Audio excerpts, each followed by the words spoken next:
सामान मिला है विज्ञान किट में, उसकी सहायता से हम लोगों ने एक वर्किंग मॉडल बनाया है और ये वर्किंग मॉडल है श्वसन की क्रिया विधि का। ये देखो, इसमें बनाने में हमने क्या लगाया, एक वाई आकार की ट्यूब ली है, एक कॉर्क है, एक कांच का जार है और 2 छोटे गुब्बारे हैं और एक बड़ा गुब्बारा है जिसको हमने काट कर यहाँ लगा दिया है।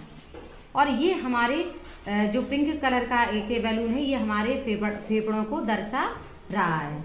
जब हम सांस लेते हैं तो सांस जब हम लेते हैं अपने नासिका के द्वारा, तो वो श्वास नली से होती हुई, ये जो वाई आकार की ट्यूब है, ये हिस्सा हमारी श्वास नली को दर्शा रहा है।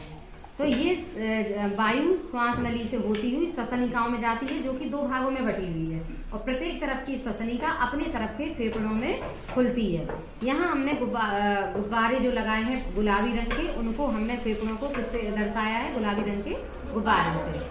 तो जैसे ही बाहरी वायुमंडल से हम सांस लेते हैं, और ये जो पिंक कलर का हिस्सा है, इसको हमने डायाफ्राम के रूप में दर्शाया है।